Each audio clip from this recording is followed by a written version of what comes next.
Well, curb your derangement. Cheryl Hines walking straight into the lion's den, defending her husband, HHS Secretary RFK Jr., against the ever spiteful ladies of The View. The problem, respectfully, is that your husband is the least qualified Department of Health and Human Services head that we've had in history. I do not. I think that's a very dangerous. Why is he less qualified than an economist? I think How is that he possible? is less qualified. He has spent his career studying toxins, studying people's health, fighting for one guy who was using Roundup for his job. He has also spread a lot of misinformation, a lot of chaos, a lot of confusion. When you say, misinformation, disinformation, we could go back to COVID when... He's connecting circumcision to autism. May I finish? Please. When Fauci people were saying when you get the vaccine, you cannot transmit COVID. It will stop COVID. And that was disinformation, misinformation. We were also even baby formula. Now we're finding out there's arsenic, there's lead. Oh. So the question is, who is running HHS when they allowed lead and arsenic in a baby formula?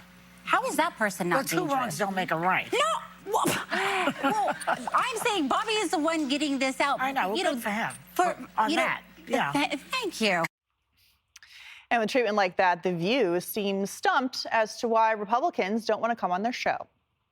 I think that we should have more Republicans on the show, but they don't want to come on. They're scared of us. It's like Marjorie Taylor Greene says that she finds the Republican men afraid of powerful women. Well, that may be true of all the political persuasions. But if they would come on this show, and they can explain to us what they're trying to do to this country.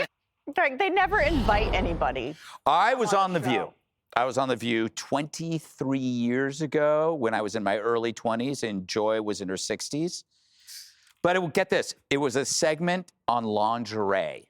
So imagine doing that now on The View, lingerie segment on The View. That would be like The Five doing a segment on being unattractive because we're so amazing. You can pose critical questions to the guests, but it's kind of hard when you're the least credible people when it comes to science. These are very obtuse people. They were terrible on COVID, trans, climate. The only area of expertise they're good at is which Burger King drive-thru is open at breakfast after 1. And remember, these were the people that said that Dr. Jill, remember this, would be a good Surgeon General. And I think she's not a doctor. I'm pretty sure. I know that the only advice she gives is which batteries to put in a Life Alert. So, Dana, I give her credit for going in and then getting pestered with questions, not necessarily about her career and her accomplishments as a woman, but about what her husband is doing. But she brings up the point of, look, there are all these things happening in the country. We have a health crisis, and at least we have someone looking under the hood to maybe find some alternatives to the status quo. So I'm going to I think I have a little bit of a different take, but it just came to me as I watched that. So she didn't write a book about her husband. She didn't write a book in order to go out there and say, I can't wait to go out there and answer all these questions about him. But she loves her husband, and she is absolutely going to stick up for him. And the thing is that all of those women there know that she didn't write a book about her husband. And is she making those decisions? Is she the Health and Human Services Secretary? Would they like to have RFK Jr. come on the show? Because I bet he'd go on in a second. Exactly. If he were invited. And part of me feels like, would the show have done better by saying, we're so glad you came. Thank you for being here. Your husband is super controversial. We're going to skip over that. Let's talk about you. Because do they care about what women are talking about? There would be so much stuff to ask her about how her life has changed. Yeah. And I don't think she was a Trump supporter. No. She lived in LA, There's lots of other things to ask, but her husband is a lightning rod. She knew that. She went on for all of those things. But as I said, I think it was Monday, when we were talking about George Stephanopoulos, every interviewer gets a choice of what they want to ask about, and she has a choice of how she wants to answer. Obviously, she's going to stick up for her husband. Jesse, when are you going on The View?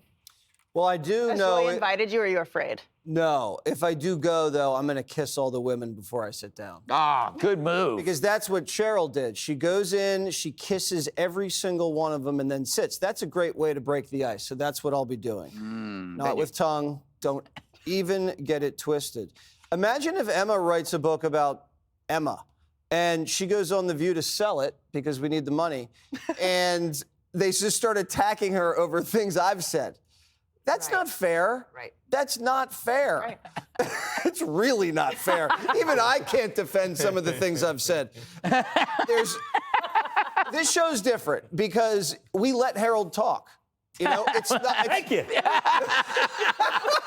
No, but it's not a pile-on. We don't just cut you off like Jessica. We listen. True. But like, she's a guest on the show. Like, show a little respect. Harold. Look, what a segue. I think, in fairness to them, if you're married to RFK Jr.